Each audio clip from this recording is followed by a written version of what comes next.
Hello everyone, welcome back to my YouTube channel. Guys, आज हम लोग पढ़ेंगे वैज्ञानिक प्रबंध की तकनीक या पद्धति।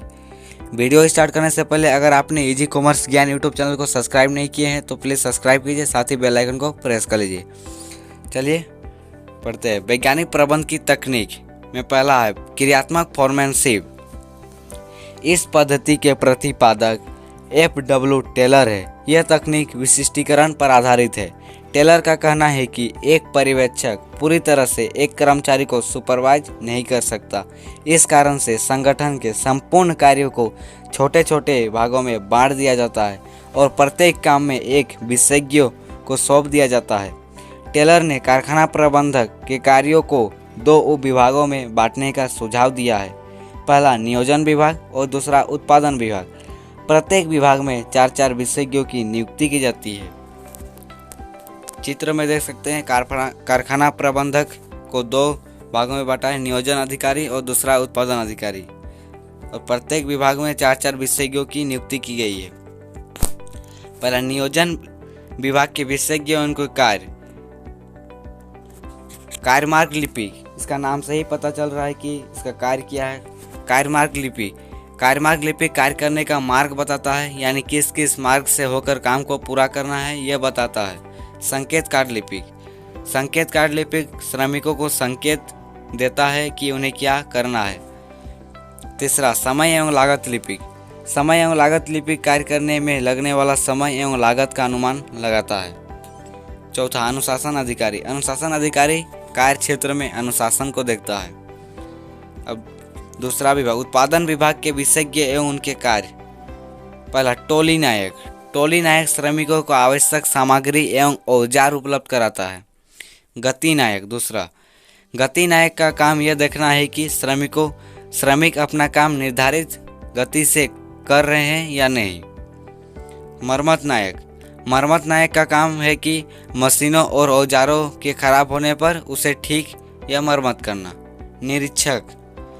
निरीक्षक का काम उत्पादित वस्तुओं की किस्म की जांच करना।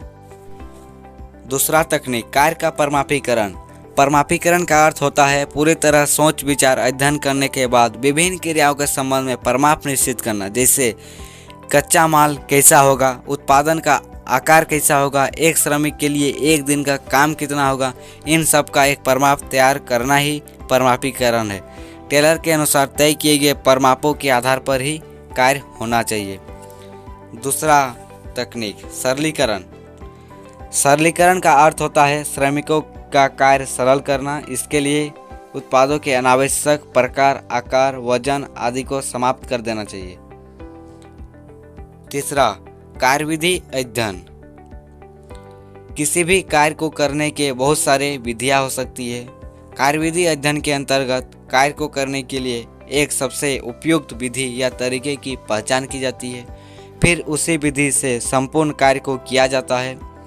उस विधि का मुख्य उद्देश्य उत्पादन लागत में कमी लाना और कम मूल्य में अच्छी किस्म की वस्तुएं उपलब्ध करा के उपभोक्ताओं को संतुष्ट करना।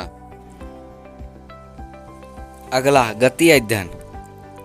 इसके अंतर्गत श्रमिकों द्वारा काम करते समय उनके सभी हरकतों जैसे उठना, बैठना, चलना, वस्तुओं को उठाना आदि का गहन अध्ययन किया जाता है और जो भी अनावश्यक हरकतें होती है उन्हें समाप्त कर दिया जाता है।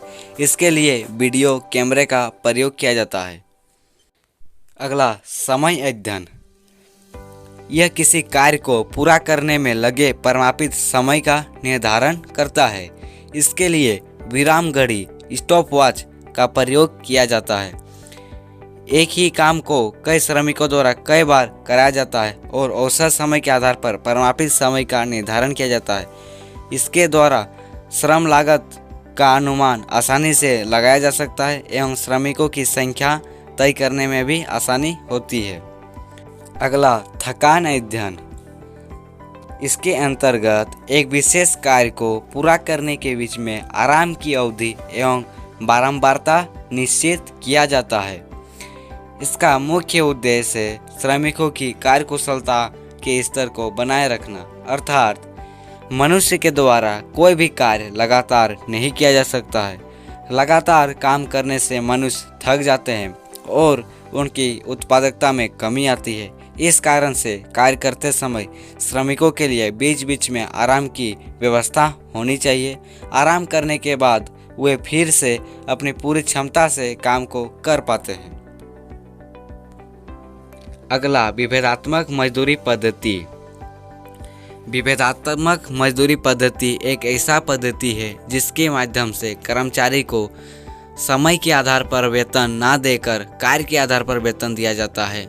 इसमें जो कुशल एवं मेहनती व्यक्ति होते हैं उसे अधिक वेतन दिया जाता है और जो अकुशल या आलसी व्यक्ति होते हैं उन्हें कम वेतन दिया जाता है। अर्थात इसके अंतर्गत दो मजदूरी की दरों का प्रयोग किया जाता है, एक ऊंची मजदूरी दर तथा दूसरा नीची मजदूरी दर। जो श्रमिक एक निश्चित समय में परमापित इकाइयों का उत्पादन करते हैं उन्हें ऊंची दर से तथा जो श्रमिक परमापित इकाइयों का उत्पादन नहीं कर पाते हैं उन्हें नीची दर से मजदूरी का भुगतान किया जाता है। अगला, मानसिक क्रांति। टेलर के अनुसार संगठन में मानसिक क्रांति लाने की आवश्यकता है। प्रबंधन और श्रमिकों में प्रतियोगिता या लड़ाई के जगह सहभागिता होनी चाहिए। दोनों को मिलकर संगठन के लाभ में वृद्धि की बात सोचनी चाहिए। इससे प्रबंधन और श्रमिक दोनों को लाभ होती है। आज के लिए इतना ही, मिलते हैं नेक्स्ट वीडियो में। तब तक के लिए जय हिंद, वंदे मातरम।